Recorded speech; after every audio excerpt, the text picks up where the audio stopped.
Ya, terima kasih pimpinan. Pendapat fraksi Partai Demokrat DPR RI terhadap rancangan undang-undang tentang peraturan pemerintah pengganti Undang-Undang Republik Indonesia nomor 2 tahun 2022 tentang Cipta Kerja. Disampaikan oleh Santoso, nomor anggota A537. Assalamualaikum warahmatullahi wabarakatuh. Salam sejahtera bagi kita semua. Om Swastiastu, Namo Buddhaya, salam kebajikan. Demokrat bersama rakyat. Yang terhormat, pimpinan DPR RI, pimpinan dan anggota Badan Legislasi DPR RI, Menteri Koordinator Bidang Perekonomian, Menteri Koordinator Bidang Politik, Hukum, dan Keamanan, Menteri Hukum dan HAM, Menteri Ketenagakerjaan, Menteri Agama, dan pimpinan serta anggota DPR RI, DPD RI, serta hadirin yang kami hormati. Puji syukur kehadirat Allah Subhanahu wa Ta'ala, Tuhan yang Maha Esa, atas rahmat dan karunia-Nya, agar senantiasa dianugerahkan kesehatan kepada kita semua. Dalam kesempatan ini, izinkan kami, fraksi Partai Demokrat, menyampaikan pandangan atas rancangan undang-undang tentang peraturan pemerintah pengganti Undang-Undang Republik Indonesia nomor 2 tahun 2022 tentang Cipta Kerja. Pimpinan dan anggota Badan Legislasi, anggota DPR RI, DPD RI, para menteri serta hadirin yang kami hormati. Fraksi Demokrat memahami bahwa RUU Cipta Kerja yang mencakup peraturan-peraturan sapu jagat terkait dengan investasi, ketenagakerjaan, pengelolaan lingkungan hidup akan berhubungan dan berdampak langsung pada hajat hidup rakyat Indonesia. Oleh karena itu, fraksi Partai Demokrat meyakini bahwa pembahasan RUU Cipta Kerja haruslah diproses secara matang, tidak tergesa-gesa, serta melibatkan seluruh pemangku kepentingan, baik kaum buruh yang jumlahnya lebih dari 140 juta jiwa, para pengusaha nasional, masyarakat adat, dan elemen masyarakat sipil lainnya. Bagi Partai Demokrat, kepentingan ekonomi nasional, kepentingan kaum buruh dan pekerja, serta seluruh rakyat Indonesia merupakan kepentingan yang harus dikedepankan dalam proses pembuatan perundang-undangan dan hukum yang dibuat. Ini merupakan tanggung jawab politik dan konstitusi terhadap rakyat yang kita wakili. Oleh karenanya, dalam rapat paripurna tahun 2020, fraksi Partai Demokrat melakukan walkout dari ruang sidang paripurna sebagai bentuk penolakan atas disetujuinya RUU Cipta Kerja yang kami anggap bukan hanya cacat secara formil, tetapi juga material. Setidaknya ada 4 alasan kami menolak Undang-Undang Cipta Kerja. Pertama, Undang-Undang Cipta Kerja tidak memuat substansi hukum dan kebijakan yang mengandung kegentingan memaksa untuk dikeluarkan secara terburu-buru. Kedua, Undang-Undang Cipta Kerja ini berpotensi memberangus hak-hak buruh di tanah air. Ketiga, kami mempertanyakan prinsip keadilan sosial dari Undang-Undang Cipta Kerja ini. Apakah sesuai konsep ekonomi Pancasila ataukah justru sangat bercorak kapitalisme dan neoliberalistik.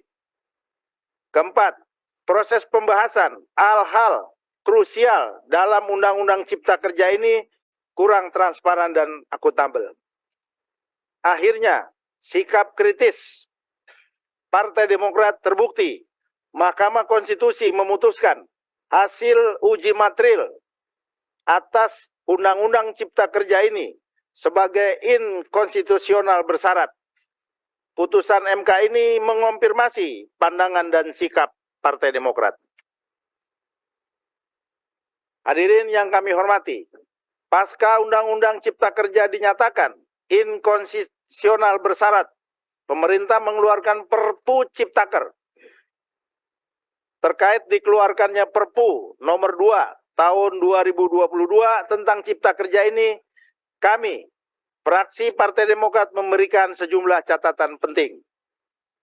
Pertama, keluarnya Perpu 2 tahun 2022 tentang Cipta Kerja ini tidak sesuai dengan amar putusan Mahkamah Konstitusi nomor 91 garis miring PUU strip 18 Romawi garis miring 2020 yang menghendaki pelibatan masyarakat dalam proses perbaikannya. Selain terbatasnya pelibatan publik, sejumlah elemen masyarakat sipil juga mengeluhkan terbatasnya akses terhadap materi undang-undang selama proses revisi. Setelah dinyatakan inkonstitusional bersyarat, maka Mahkamah Konstitusi telah secara jelas meminta perbaikan melalui proses legislasi yang aspiratif, partisipasif, dan legitimit, bukan justru mengganti undang-undang melalui Perpu. Bahkan tidak tampak perbedaan signifikan antara isi Perpu dengan materi undang-undang sebelumnya.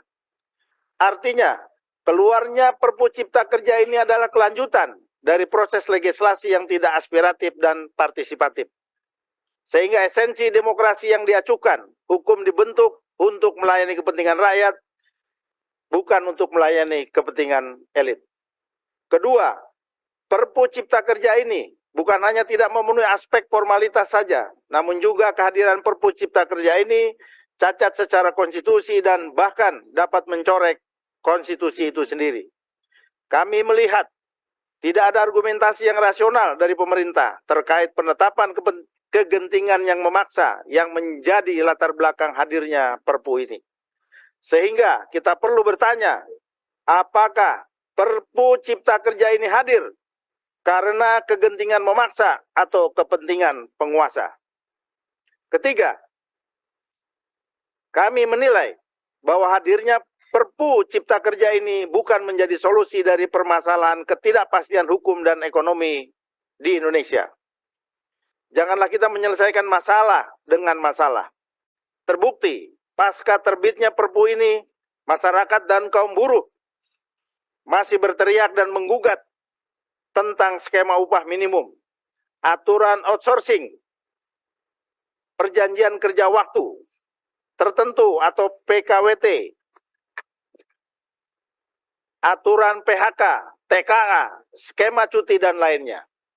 Yang dibutuhkan dalam Undang-Undang Cipta Kerja adalah perbaikan, tidak hanya dari sisi proses formil, namun juga perbaikan isi substansinya, agar lebih berpihak kepada rakyat.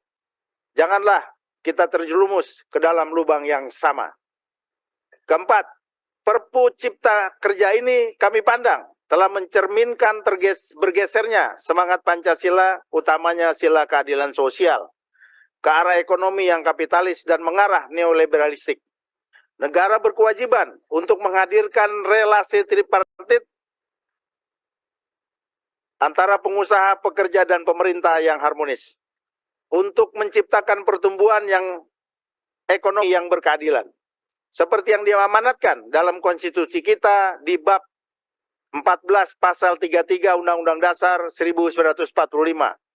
Ekonomi yang bernapaskan Pancasila menghendaki pertumbuhan ekonomi yang berkeadilan adalah atau sesungguhnya adalah ekonomi pasar yang berkeadilan. Pimpinan dan anggota Badan Legislasi, anggota DPR RI, para menteri serta hadirin yang kami hormati. Menanggapi penerbitan Perpu sebagai tindak lanjut putusan MK nomor 91 garis miring PUU strip 18 Romawi garis miring 2020 dan argumentasi ikhwal kegentingan yang memaksa, maka kami menilai bahwa hal yang harus dipertimbangkan kembali secara lebih mendalam dan komprehensif. Sebagaimana Mahkamah Konstitusi memberikan waktu 2 tahun sejak putusan pada November 2021.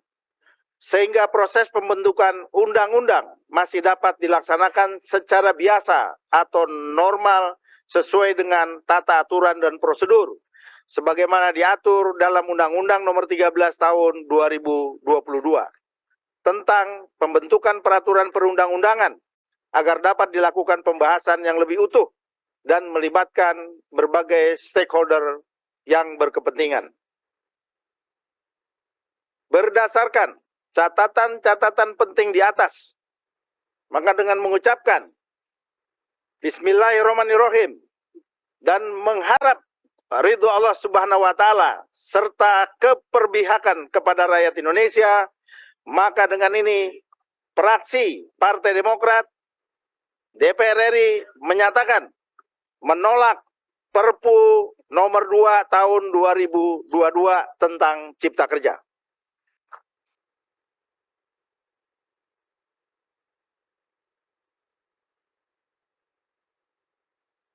Demikian pendapat fraksi Partai Demokrat ini disampaikan. Fraksi Demokrat akan terus mengawal kepentingan rakyat di DPR RI sehingga DPR RI dapat terus melahirkan produk registrasi yang berkualitas dan sesuai dengan harapan rakyat. Karena harapan rakyat, perjuangan Demokrat. Bersatu kita bangkit.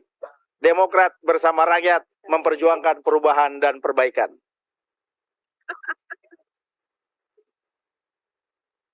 Ada bangkit. Wabillahi taufiq wal hidayah. Wassalamualaikum warahmatullahi wabarakatuh. Jakarta, 15 Februari 2023.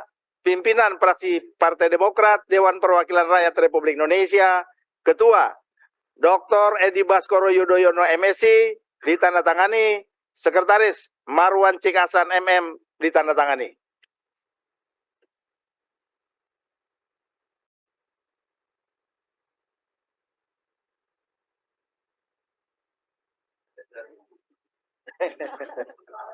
Hatinya pengen setuju, Pak. Bukan, Pak Firman tadi keluar sih. Instruksinya beda.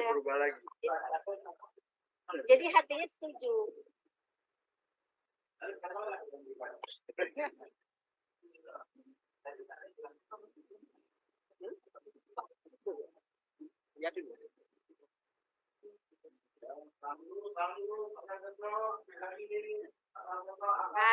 Ayo, kita fotoin biar nanti berubah setuju.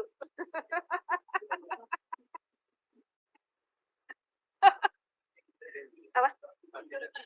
Oh ini.